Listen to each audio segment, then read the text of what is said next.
68-year-old Paul O'Reilly has a rather unique passion. I've been in aviation my whole military career. I was in the Air Force for 34 and a half years. His love of aviation led him to acquire this replica World War I biplane. Because most airplanes now, people are used to nice, comfortable airplanes. You fly from one end of the country in 4 hours. You'll have a drink while you're doing it.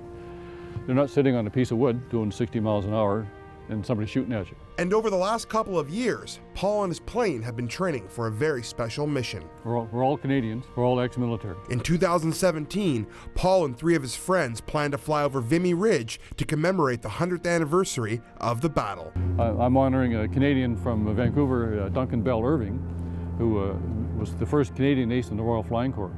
It's a once-in-a-lifetime opportunity to pay respects to such a significant historical event. And for Paul, it's the flight of a lifetime. Clear prop.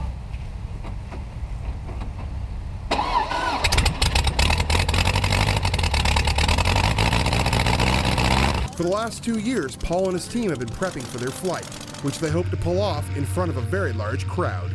Well, we've been told that it's going to be over 200,000 people at the memorial site itself. We'll probably never get above 2,000 feet, I bet you. We'll probably be at least 1,000 feet over the crowd, because if we lose an engine, we got to put it down somewhere.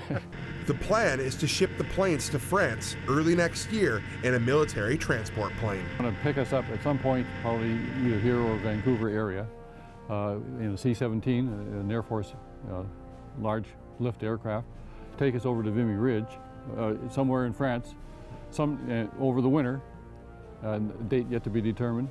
So we will have sufficient time to, have the airplanes ready to fly for the 9th of April. The Battle of Vimy Ridge, which took place from April 9th to 12th in 1917, saw more than 3,500 Canadian soldiers killed and more than 7,000 wounded. The Canadian victory over German troops was a pivotal moment in World War I history. We had done something that had not been done before, and that's when the British realized Canadian troops are crack troops, and they used them in all the toughest campaigns and all the toughest battles from then right to the very end of the war in November of 1918. Paul's plane is a replica Newport 11, which would have flown for the French and British Air Forces during the First World War. This aircraft being a replica is made slightly differently than the World War I aircraft in that we used aluminum tubing instead of wood. Paul has been storing his plane at the BC Aviation Museum. It's unbelievable to have it here because it actually runs, it flies. These are both static models, so you can sit there and look at them.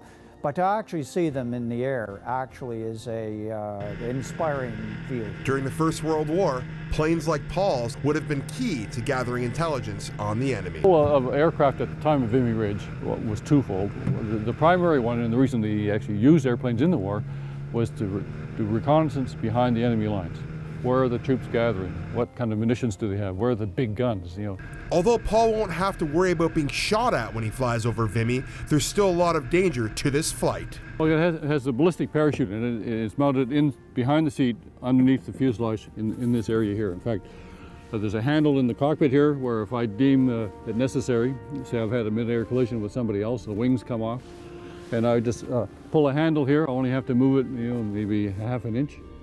It would fire a rocket motor. It'll come flying out of the side of the airplane, this whole side of the airplane get ripped off, and it'll take the parachute with it, and it'll fly up sort of an angle at maybe 45 degrees, I suppose, something like that. In 0.7 seconds, I'll have a parachute. And it will rip the side of the airplane off. Here are the parachute harness straps up here. This will fly off, and the parachute would be above me. The airplane would be coming down flat, with a parachute above it. And I would shut the engine off because I don't need the engine anymore. I'd be talking on the radio saying, come and get me. And then we would land and I'd just get out and wait. But no personal parachute? No, well, there's no room. In fact, back in the day, they wouldn't even allow the pilots to have a parachute. Besides the parachute, Paul has installed a radio and some navigational equipment. But almost everything else is an exact replica of what was on the original planes. It's easy to see why some think Paul is a little crazy. And to fly such a light and flimsy thing powered by a Volkswagen motor, yeah, I would have to say he's certifiable. But his motivation behind such an amazing feat is rather simple. A good way to honor those who fought in that war, because it was an awful bloody war. The carnage was absolutely horrendous. Paul's flight is a symbol of respect for both history and sacrifice, both of which should never be forgotten. Vimy holds a special place in all Canadians' hearts. To honor them and to honor their sacrifices and to remember what they did, I think is memorable and should not be forgotten, and it's thanks to him it won't be.